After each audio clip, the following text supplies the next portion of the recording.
Welcome back to the Fifth Disciplines podcast and part two of my conversation with Kim Raath. In this episode, we shift from big picture principles to the nuts and bolts, how to keep your nose in the numbers, test ideas with customers, stay capital ready, and build a culture that develops people beyond perks. Kim, in last week's episode, we had been discussing embedding real-time feedback into the culture of an organization. So let's jump in from where we kicked off. And Kim, I mean, you've had this amazing entrepreneurship journey, which has been, fueled by purpose. But if you could have known three things earlier than when you learned them, lessons that maybe would have optimized your thoughts around how you create a ROI or your business strategy, what would you have done differently? And in the same breath, what do you think startups should be focusing on first from a foundation perspective? I mean, yeah. Yeah, I would say, the first thing I always tell most founders I talk to is that stories resonate more than facts. Mm, There's a lot of, I think the book is literally called Stories Sell Books Tell, or Stories Sell Facts Tell. So your stories have to be backed up by facts, but you need to be able to tell the story of what you're doing to anyone. It's not about the facts of why you're doing it. We all know what's going on the planet, or we should all know what's going on the planet. We all know like the challenges that are necessary. So if you're, and specifically, if you're building something with like purpose-driven impact, you have purpose. Tell that story. That story is what resonates with people, your investors, your team, whatever it is. I think like in the beginning as a PhD, as a, educated person, I was always thinking, oh, I need to like facts, facts, facts, facts. Like, why is yeah, this important? Why is this tech better than that tech? No, you don't necessarily have to do it. Tell them why it matters, not yeah, necessarily why it's important or why it's, like it's really just something that resonates, a story, your personal experience, whatever that looks like. That's like one of the key pieces I tell people. Find your why and mm, share that story. The second thing I would say, simplify, simplify, simplify. You asked me about my superpower. I think like the biggest thing, and my PhD advisor was the one that kind of like brought this about to me because she called me probably like 4 years after I graduated. And I was like, oh, I don't really use my PhD. She's like, no, that's not really true. You're literally solving complex problems every day. And as a PhD in statistics, that's the only thing we do. We get asked this like complex problem, and it's like, I need to solve the probability of this, that rain could fall here at this day in this area. And all we're really doing is taking a problem and saying, how do we break this down in the simplest, standardized way so that we can repeat prediction? So I always say simple, standardized, repeatable means scalable. yeah, So you need to find a way to simplify what you're doing, productize what you're doing. The biggest blessing of working with engineers and product people in my life the last 6 years is really learning to productize. Be that anything, you can productize a service. What does your repeatable, standardized, simplified process look like? Because that's how you scale your business. The third yeah, thing is you need to be a bootstrapper. And it really matters. Like your bootstrapping discipline is so important. Like you cannot, like, if you are, creativity is honestly limitless mm, if you can do it in a reduced resource environment, right? I have always operated in constrained resource environments. I've never had enough capital to do what I would want to do. So I'd always have to be scrappy, bootstrap, figure out how to do it. So it's like that's the biggest thing. Bootstrap, bootstrap, bootstrap. Don't ever think your first build's going to be your final build. You kind of have to iterate. So it's like those are like stories resonate more than facts. Simple, standardized, repeatable, mean, scalable, and then bootstrap, be disciplined in bootstrapping. Those would be like the three things, my foundational things. When it comes to like practical things, For Yeah. founders, like that, I would say early on, CEOs need to be in the numbers. Like, Yeah. I don't What care does that what your w background is, yeah. When you say numbers, be in the numbers, what does that cash is king. Cash is king. You need to understand your cash flow. You need to understand why your business is doing what it's doing. You really truly need to understand where you're spending money, why you're spending money, and whether you're getting a return on that. Whether that not be like an actual return on cash, but it might be a return on engineering being built or whatever it is. What is the value you're getting out of spending that capital? I think that's one of the biggest things I've learned is that you build so much and you're just hoping your cash is coming yeah, along with you. So yeah, being in your numbers and just having a pulse, like putting your finger on that pulse monthly, just trying monthly, even weekly sometimes, like it depends on where you are in your cash journey. Understanding where your business's cash position is very important for yeah. a CEO, extremely important. And I mean, you've spoken also about bootstrapping, but also being, making sure your nose is in the numbers. But a lot of companies, I suppose, especially in the tech space, they trying to build, some sort of output that an end user or a client can use.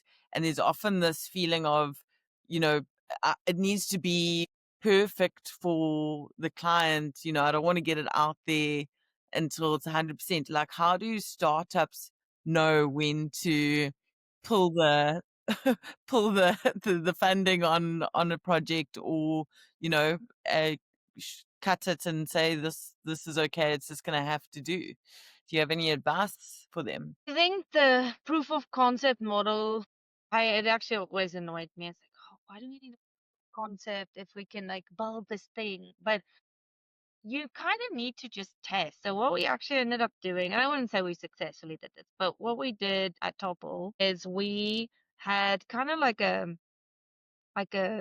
feedback audience. So we went and gathered like potential customers, had them sign up to actually give us feedback as we built the proof of concept.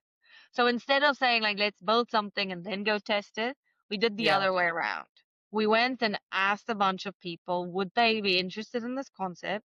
If so, we would give it to them, at some favorable terms if they could give us feedback as we built real time. And I really think that helped. I would say it helped because we realized, how difficult it was, right? Like to actually realize like it's not just like, oh, this customer is going to adopt it. It's like they have these systems that need to be integrated into it. Okay, so what does that look like? So we could pivot a lot and try yeah. and figure out like how does this fit the customers. And when I moved over from Topple to Imperative, same thing.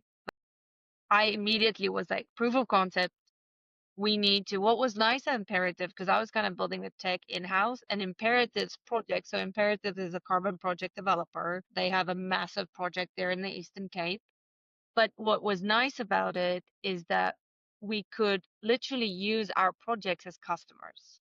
Mm, So we got real-time feedback all the time for the technology. So I think that's like one of the key pieces is proof of concept and feedback as quick as possible from a yeah. potential user.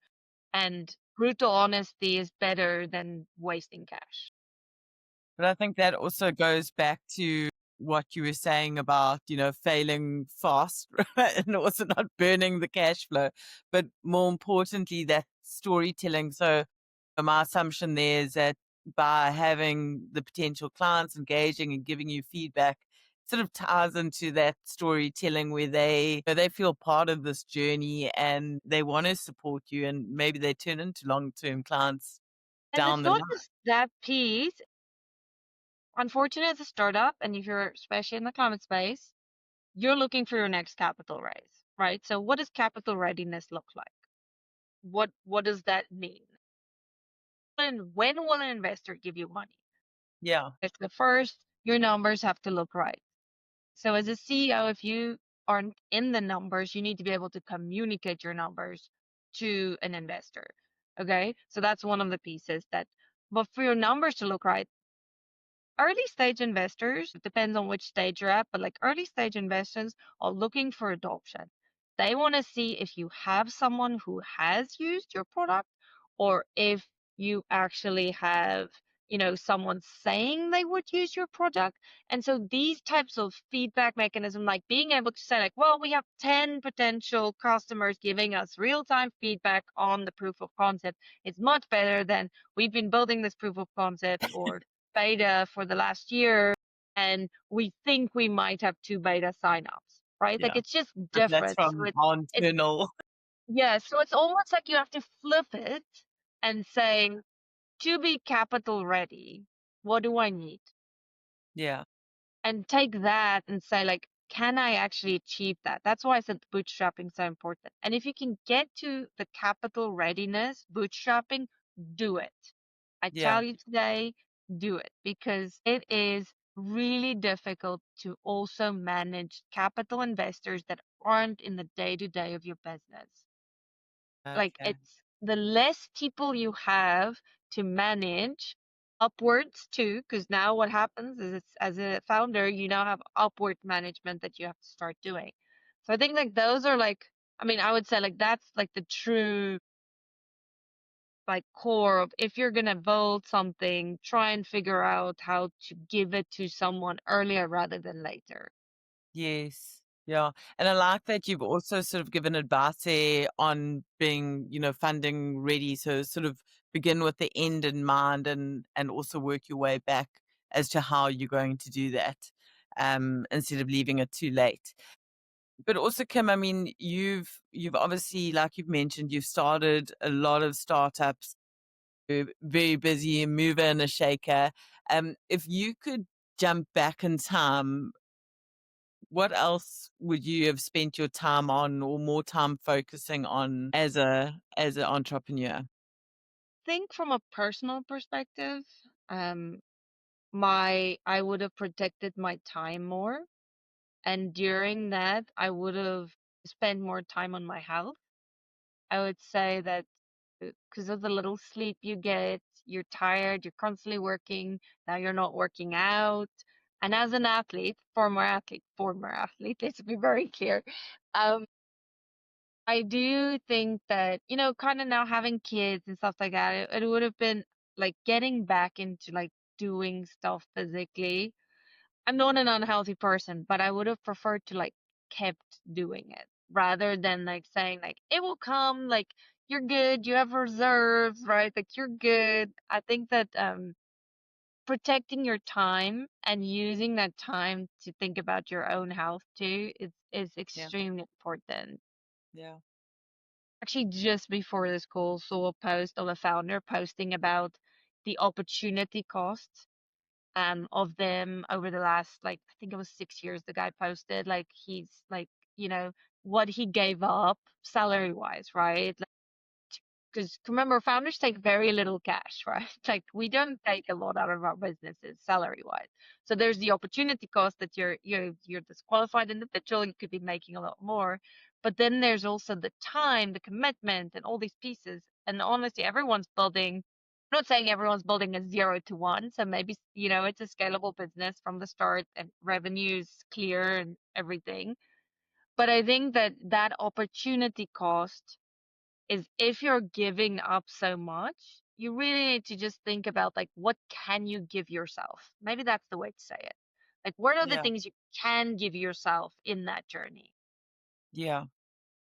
I like that. And I think also, I mean, it will have a massive impact on the team if you're not in a good mental space and you're burning out and you're not, you know, giving time to yourself.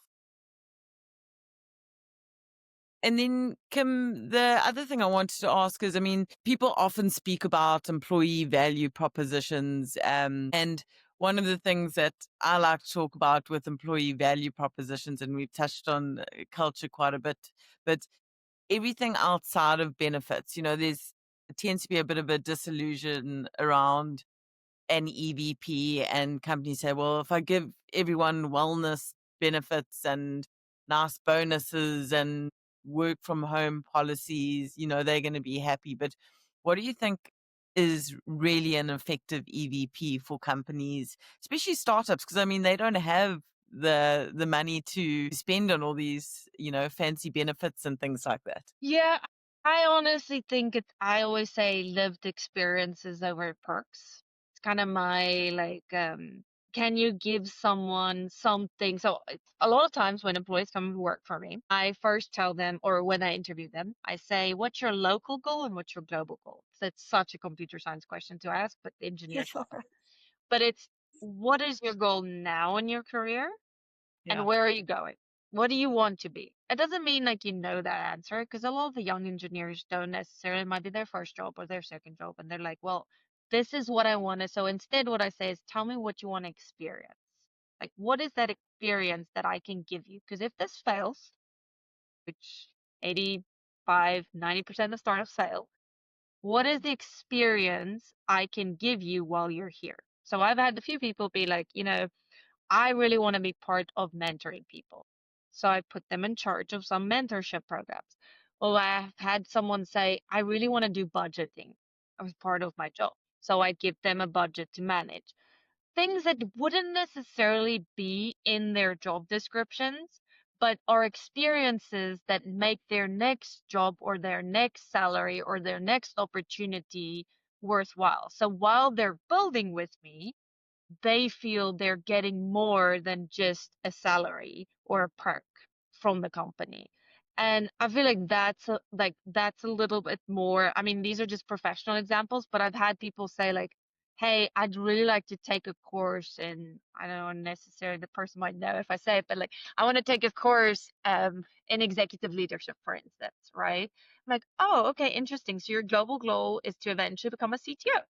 Okay, Mm, so how do we make you into a CTO, right? Like, and I think that's where leadership is really, really. I always said is I need to like train up people so they can replace me, right? yeah, Like that's how I need to train people.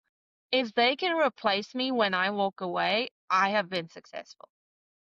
Like yeah, that's it's not because like a lot of people are like, oh, I just don't want this person because honestly, a lot of people that work for me and are working for are much smarter than I am. Way smarter than I am. And but if it's they're all about listening.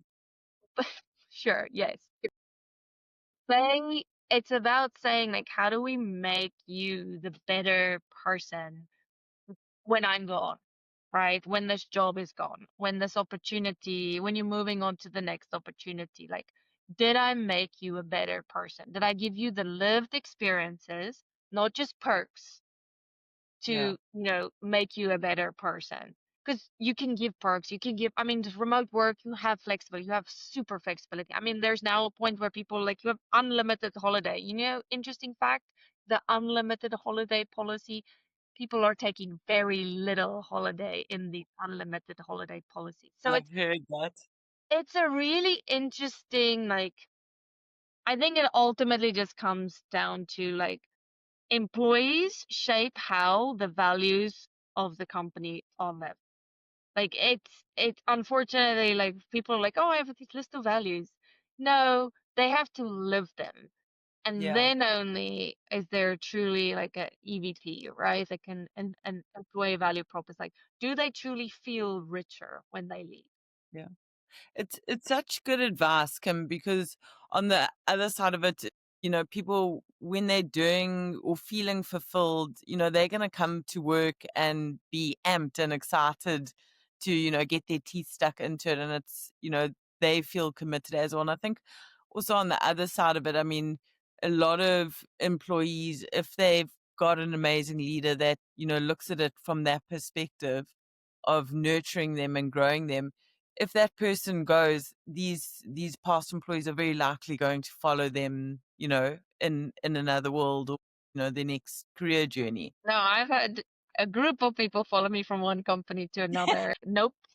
Now going to law school. No, I was like, you are way too smart to be in these roles. You are now going to go to law school. I even wrote her a recommendation letter. She got into law school with scholarship. She is a badass. There's people, but that's for me, that's like I said in the beginning, like I am about helping people build their companies and their careers. Feel Yeah. way more fulfilled when I see people succeed way beyond me. If I was a stepping stone in their lives to make them better, that's amen. Yeah. That's what I wanted to have out of life. If I can make sure that your company is growing and I'm just in the back end helping you be confident that you're doing the right things, like I'm like a super champion. Like I am all Yeah. about championing people. That's so yeah, no, that's what I get up for. Yeah. And I think it's nice to be able to, step away and have that reflection, as a leader and knowing that you've touched people's lives and made such a positive impact. And Kim, speaking of mentoring and growing teams, if AI and technology could afford you more time in the day, what are some of the first bits of knowledge and experience that you would like to mentor, rather distill on your young teams first? What would you like to focus on there?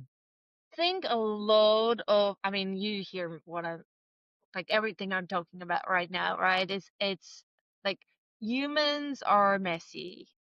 Like the AIs aren't gonna solve the the complexity. Like we even see it now when a new client comes to me, I'm here to like solve their pain, right? So like it's Um, literally like every session feel it's like a counseling session, right? So someone comes to me and they're like, it's either my current, CPA is either retiring, so now they're devastated because they really like the person, or I can't get a hold of my CPA. He probably died. Unfortunately, that's what's going on in the US right now. Is like the CPA ages, people are just retiring, dying, etc, sadly, or they're like, I'm so upset.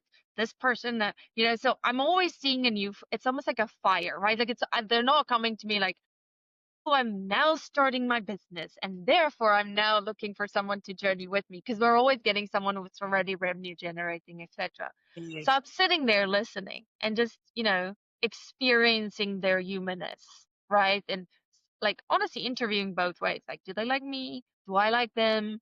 Are they really a nice, like, do they sound like they're going to be a good customer? Because for Yeah. me now, when I climb in as a partner, your CPA, you usually spend 5, 10, 15 years with them if you like them, right? So it's a marriage, right? So I now, for people, if you're training people, I would say like the biggest piece is getting to know the person on the other side of that call, of that video. Like Yeah. you truly just experience the person, right? Like Yeah. who are they? Why are they doing what they're doing? Like, like find that core, the things that they can say that they can't, like that they're saying that they don't necessarily say out loud. I would say like the between the line component. So I would say like learning how to decipher what people are really saying when you're working with them is an extremely delicate skill that you will not get from AI.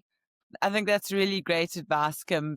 Before we leave, any final words of advice, and where can our followers connect with you? Ooh, final words of advice. Be authentic, be you. Like you don't need to be someone else.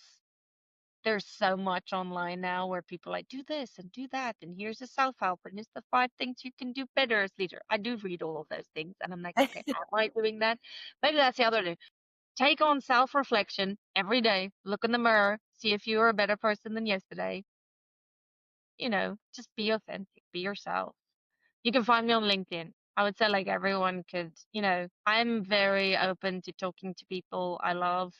I should probably not spend this much time talking to people who just need advice from a startup perspective. But now, like, this is my life. I help people grow companies. And if companies get big enough, they might use our services. So that's also great. So, but I like helping early stage. I'm actually doing a workshop later this month, not online, actually in person. How do you, before you can even afford actually having full service accounting, how do you get yourself ready to submit stuff to a CPA? So yeah, I love doing things like that where it's like, yeah, these companies are not nowhere close to using our services, but if I can help them get to that growth even more so, even if it's Yeah. free, that's awesome. Like that's a great opportunity. And good things come in turn as well. They'll always remember you Reverse for it. pain, right? Like That's the biggest thing is like give more than Yeah, maybe you'll gain one. yeah.